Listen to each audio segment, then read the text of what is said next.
முதலிடத்தை தக்க வைக்காத குஜராத் மானத்தை காப்பாற்றிய ரிஷப் பண்ட். வாயை விட்டு வாங்கி கட்டி கொண்ட சிராஜ் பேட்டால முத்தம் கொடுத்து பதிலடி கொடுத்த பூரான். 3.4 கோடி தான்ப்பா KL ராகுலுடைய சாதனையை முறியடித்த மிச்சல் மார்ஷ்.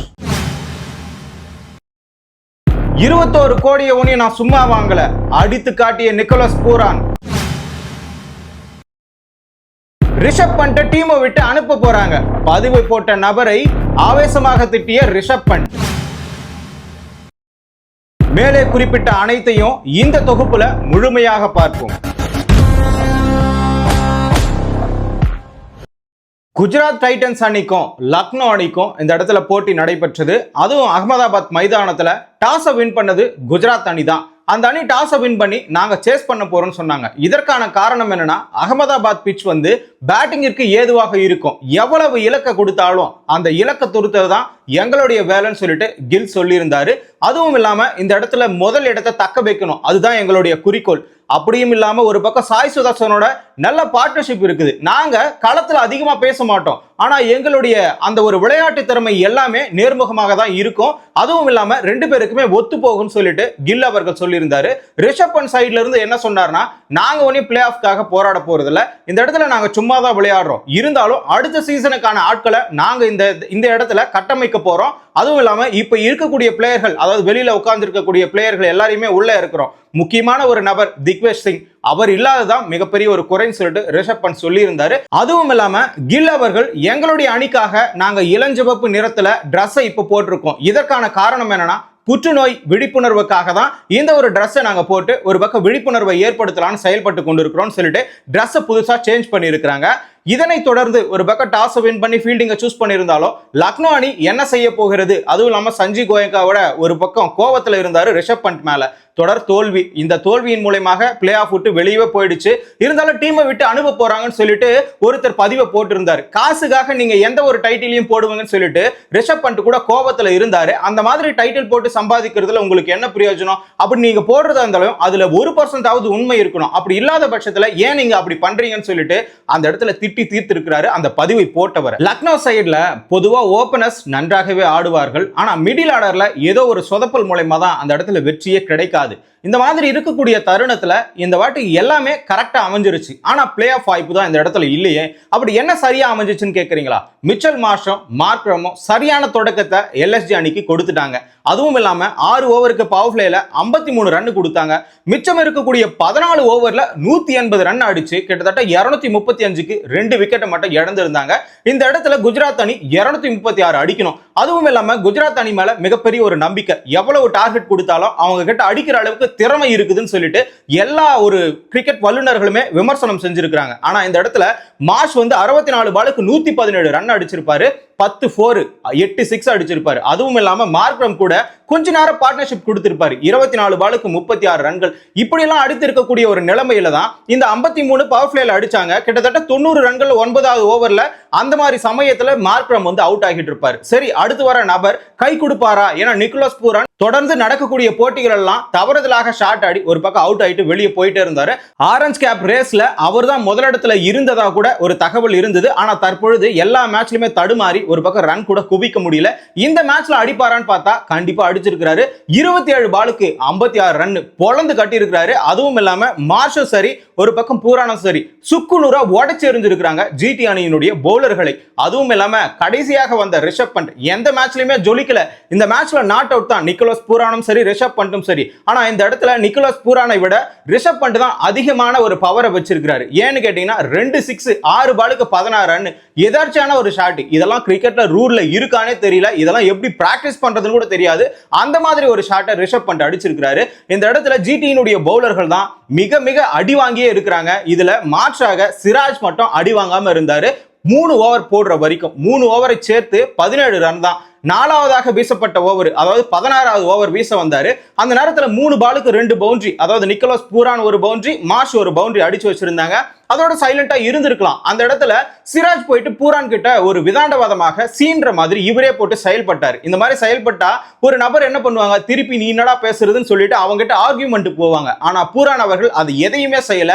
அவர் வாங்கி கட்டிக்கோ, அதாவது இந்த இடத்துல திட்டி தீர்த்துட்டாரு. ஆனா பூரான் அமைதியாக பூமரை மென்னுட்டு அந்த பக்கம் போயிட்டு 3 பாலுக்கு ஒரு 6 ஒரு பவுண்டரி அடிச்சு பேட்டுக்கு முத்தம் கொடுத்து ஒரு பக்கம் சிராஜ் பார்த்து விட்டாரு. அதாவது பேட்டால பதிலடி கொடுக்குறேன், நீ வாயாலே என்கிட்ட வந்து சீண்டுன்ற மாதிரி தான் அந்த ஒரு சீனே இருந்தது. சரிப்பா, இந்த இடத்துல எல்லாருமே சிறப்பா செயல்பட்டாங்களா? கண்டிப்பா பூரானும் இன்னொரு பக்கம் மார்ஷும் சரியான ஒரு ஆட்டத்தின் மூலமாக 235 வந்துருச்சு.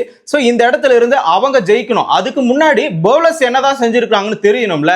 இந்த இடத்துல ரஷீத் கான் 2 ஓவர் தான் போட்டாரு.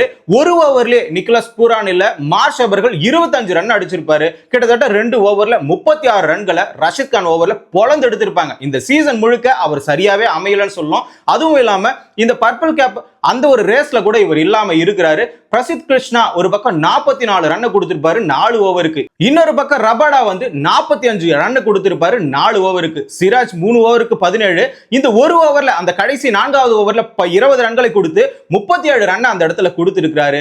இதுல மீதம் எடுக்கக்கூடியது சாய் கிஷோர், அர்ஷத் கான், இந்த மாதிரி இருக்கக்கூடிய நபர்கள் தான். சாய் கிஷோர் கூட பரவாயில்லைங்க, 34 ரன் தான். அர்ஷத் கானும் 36 ரன் தான். இந்த 2 பேரும் ஒரு விக்கெட் எடுத்திருந்தாங்க. ஆகையினாலதான் 235க்கு 2 விக்கெட் என்ற இழப்புல இந்த இடத்துல லக்னோ அணி 236 அடித்தால் வெற்றி என்ற இலக்குடன் குஜராத் அணிக்கு ஒரு இலக்கை நிர்ணயிச்சது. அதன் அடிப்படையில குஜராத் அணியில் இருந்து தொடக்க வீரர்களாக கில்லும் சாய் சுதர்சனும் வந்தாங்க.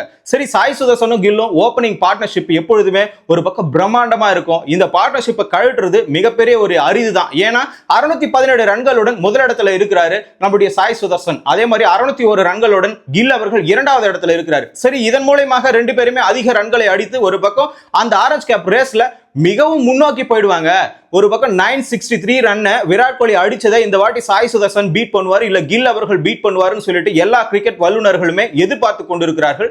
இன்னும் வந்து ஒரு 4-5 மேட்ச் இருக்குது. இவங்க ஃபைனல் வரைக்கும் போனா கண்டிப்பா 4 மேட்ச் இருக்கும். ஆகையினால விராட் கோலியுடைய சாதனையை முறியடிப்பது எளிது. அதுவும் இல்லாம பிளைட்ல அவர்கிட்ட கேள்வி கேட்கும்போது, சாய் சுதர்சன் கிட்ட கேள்வி கேட்கும்போது விராட் கோலிய சாதனையை நான் முறியடிப்பேன்னு சொல்லிட்டு அவர் மேல நம்பிக்கை வச்சு அவருடைய பேரை சொல்லிட்டாரு. இது திமிருன்னு சொன்னாலும் உண்மையிலேயே அப்படிதான் நடந்து கொண்டிருக்கிறது. ஒவ்வொரு மேட்சும் கன்சிஸ்டன்சியாக ஒரு பக்கம் ஆட்டத்தை வெளிப்படுத்திக் கொண்டே இருக்கிறார். ஷேபாக் அவர்கள் கூட சொன்னாரு, T20ல டெஸ்ட் மேட்சை பயங்கரமா விளையாடுறது சாய் சுதர்சன் தான். அப்படி இருக்கும் பொழுது இவர் டெஸ்ட் மேட்சை எந்த மாதிரி ஹேண்டில் பண்ணுவாரு? ஏன் T20ல டெஸ்ட் மேட்ச் சொன்ன தெரியுமா? பவுண்டரி அதிகமா அடிச்சு வச்சிருக்காரு. 26 தான் அடிச்சு வச்சிருக்காரு இது வரைக்கும். ஆனா 68 பவுண்டரிகள் அடித்து ஃபர்ஸ்ட் இடத்துல இருக்கிறாரு. 6 அடிக்கிறதுல யார் வேணா ஃபர்ஸ்ட் இருக்கலாம். இந்த இடத்துல நிக்கோலஸ் பூரான் கூட 21 கோடி கொடுத்து வாங்கினவங்க 106 அந்த டீமுக்காக 2022ல இருந்து 25 வரைக்கும் அவர் ஒருத்தரே அடிச்சு வச்சிருக்காரு. அதுவும் இல்லாம 4th பிளேஸ்லயோ 3rd பிளேஸ்லயோ இறங்கி நிக்கோலஸ் பூரான் அவர்கள் இந்த இடத்துல 500 ரன்னை கடந்து இருக்கிறாரு அந்த லக்னோ அணிக்காக. இப்பேற்பட்ட சூழ்நிலையில இந்த லக்னோ அணி விடுங்க, இந்த பக்கமா குஜராத் அணி இருக்குல்ல, ஓபனிங் சாய் சுதர்சன் எவ்வளவு அடிச்சிருப்பாரு? 18 பாலுக்கு 21 ரன்கள் அடிச்சாரு. இன்னொரு பக்கம் வந்து பாத்தீங்கன்னா 20 பாலுக்கு 35 அடிச்சு கில் அவர்களும் அவுட் ஆயிட்டாரு. இந்த இடத்துல ரூர்கின் சொல்லக்கூடிய ஒரு பவுலர், அதாவது இப்பதான் இறக்கிறாங்க, ஏன்னா நிறைய பிளேயர்ஸ் வெளியே போயிட்டாங்கல்ல, ஆகையினால வெளிநாட்டு பிளேயர்கள் இப்பொழுது புதுசா இறக்கி இருக்காங்க. இந்த சீசனுக்கு மட்டும்தான் அவங்க செல்லுபடி ஆவாங்க. அந்த வகையில அந்த ஒரு நபரால் மட்டும்தான் 4 ஓவருக்கு 27 ரன்கள் கொடுக்கப்பட்டு 3 விக்கெட் எடுத்திருப்பாரு. அதுல முதல்ல தொடக்கத்துல வந்து பாத்தீங்கன்னா சாய் சுதர்சனோட விக்கெட் எடுத்திருக்காரு. ஏன்னா இந்தியன் பவுலர்ஸ் வீசும்போது அந்த லென்த் அண்ட் லைன் வந்து கரெக்டா இருந்திருக்கும். ஒரு ஃபாரின் பிளேயர் வீசணும்னு அந்த லென்த் அண்ட் லைன் வந்து அவங்களுக்கு எப்பவுமே கொஞ்சம் அதிகமா தான் இருக்கும். அப்படி வீசும்போது தான் சாய் சுதர்சன் அதை தவறுதலாக ஒரு பக்கம் கவர்ல அடிக்க போயிட்டு அந்த இடத்துல கேட்ச் ஆகி வெளியே போயிட்டாரு. இந்த இடத்துல பார்ட்னர்ஷிப் உடைஞ்சிருச்சு. பட்லர் வந்து ஓரளவுக்கு ஆடுவாருன்னு நினைச்சா அவரும் சிறப்பா ஆடல. பட்லர் அவர்கள் 18 பாலுக்கு 33 தான் அடிச்சிருந்தாரு. ருதர்ஃபோர்ட் 28 பாலுக்கு 38 அடிச்சிருந்தாரு. இன்னொரு பக்கம் ஷாருக் கான் இந்த இடத்துல 29 பாலுக்கு 57 ரன் அடிச்சு 5 பவுண்டரி 3 சிக்ஸ் அடிச்சிருப்பாரு. இந்த இடத்துல அதுக்கு முன்னாடி எல்லாமே ஜிடி அணியில வந்து பாத்தீங்கன்னா டாப் ஆர்டர் மட்டுமே சிறப்பா செயல்பட்டு இருந்தாங்க. மிடில் ஆர்டர் என்ன பண்ணுவாங்கன்னு யாருக்குமே தெரியாது. திவாட்டியா வெளியே போயிட்டாரு, ஒண்ணுமே பண்ணல. கொஞ்சம் ஷாருக் கான் கூட சப்போர்ட் பண்ணி இந்த இடத்துல திவாட்டியா ஓரளவுக்கு அடிச்சிருந்தா, ஏன் ருதர்ஃபோர்டே இன்னும் கொஞ்ச நேரத்துல இருந்திருந்தா இந்த 202 ரன், அதாவது 33 ரன்கள் வித்தியாசத்துல தான் குஜராத் அணி தோல்வி பெற்றிருக்கிறது. அப்படி இருக்கும் பொழுது அந்த 33 ரன்னை ராகுல் திவாட்டியா கொஞ்சம் சப்போர்ட் பண்ணி அடிச்சிருந்தா, ஏன்னா 29 பாலுக்கு 69 ரன்கள் தான் இருந்தது, இந்த நேரத்துல அடிச்சிருக்கலாம், கண்டிப்பா எளிமையா அடிச்சிருக்கலாம். ஆனா அவங்களால வந்து சப்போர்ட் பண்ண முடியல. இந்த இடத்துல விக்கெட் வந்து போயிட்டே இருக்கு, ஆனா ரன்களும் வந்து கொண்டே இருக்கிறது. கடைசி நேரத்துல வீசப்பட்ட பந்துகள் எல்லாமே சிறப்பா வீசப்பட்டது. இந்த இடத்துல ஆகாஷ் சிங், ஆகாஷ் தீப், அதுக்கப்புறமா வந்து பாத்தீங்கன்னா இன்னும் நிறைய வீரர்கள் வந்து சிறப்பா வீசியிருக்காங்க, ஆவேஷ் கான் தவிர. ஏன்னா ஆவேஷ் கான் 51 ரன்னை கொடுத்திருக்கிறாரு 4 ஓவருக்கு, ஆனா 2 விக்கெட்டை வீழ்த்தி இருக்கிறார். ரூர்கி 3 விக்கெட்டை வீழ்த்தி இருக்கிறார். இப்படி இருக்கிற தருணத்துல ஆகாஷ் சிங்னு சொல்லக்கூடியவர் திக்வேஷ் சிங்குக்கு பதிலாக இறங்கி இருக்கிறாரு நினைக்கிறேன். இவரும் போயிட்டு சைனை போடுறாரு. இவருக்கு எவ்வளவு ஃபைனை போட போறாங்கன்னு தெரியல. அப்படி போட்டாலும் மீறி ஃபைன் எல்லாம் போட முடியாது, ஒரே ஒரு டிமெரிட் புள்ளி மட்டும் கொடுப்பாங்க. அந்த வகையில் பனிஷ்மெண்ட் வேணா பண்ணலாம். சோ இப்படி இருக்கக்கூடிய தருணத்துல அந்த போலர்கள் எல்லாருமே சிறப்பா செயல்பட்டதனால இவங்களை கட்டுப்படுத்தி இருக்கிறாங்க. ஆனா அவ்வளவு ரன் கொடுத்திருக்க கூடாது. கில் கூட சொல்லியிருந்தாரு, நாங்க 210 அந்த அளவுக்கு நாங்க கட்டுப்படுத்தி இருந்தோம்னா கண்டிப்பா எங்களால வந்து ஜெயிச்சிருக்க முடியும். ஆனா 235 240ன்றது வந்து ரொம்ப அதிகமான ஒரு சேசிங் ரன் ஆகையினால எங்களால ஒண்ணுமே பண்ண முடியல. இந்த இடத்துல வந்து 6 ஓவருக்கு வெறும் 53 தான் கொடுத்தோம், மிச்சம் இருக்கக்கூடிய 14 ஓவருக்கு 180 ரன்களை கொடுத்திருக்கிறோம்னு சொல்லிட்டு இந்த இடத்துல கில் அவர்கள் பதிவு செஞ்சிருக்கிறார். இது வந்து போலிங் மேல ஒரு நம்பிக்கை குறையிற விதமா தான் அவங்க செயல்பட்டு இருக்காங்கன்னு சொல்லிட்டு அந்த வார்த்தையும் பதிவிட்டு இருக்கிறார். இதுல முக்கியமா நம்ம பார்க்க போறது எதுனா, KL ராகுலுடைய சாதனை எப்படிப்பா பீட் பண்ணியிருப்பாருன்னு நீங்க நினைக்கலாம். மார்ஷ் அவர்கள் பீட் பண்ணோம் நம்ம சொன்னோம். ஏன் பீட் பண்ணாருன்னா 6 முறை 50க்கு மேல ஒரே சீசன்ல இந்த இடத்துல யார் அடிச்சதுன்னா லக்னோ அணிக்காக KL ராகுல் தான் ஃபர்ஸ்ட் பிளேஸ்ல இருக்கிறாரு 2022ல.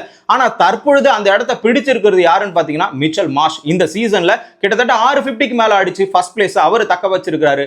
அதுவும் இல்லாம இந்த LSG அணிக்காக மட்டும் 616 ரன்களை அடித்து KL ராகுல் ஃபர்ஸ்ட் பிளேஸ்ல இருக்கிறாரு. ரெண்டாவது இடத்துல அவர் தான் இருந்தார், 520 ரன் அடிச்சிருக்காரு 2024ல. பட் 2025ல 530 ரன்களை இந்த மிச்சல் மார்ஷ் அடிக்கப்பட்டு இரண்டாவது இடத்தை தக்க வச்சிருக்காரு. இன்னும் கொஞ்சம் போட்டிகள் சொல்ல முடியாது, ஒரு போட்டி தான் இருக்கு.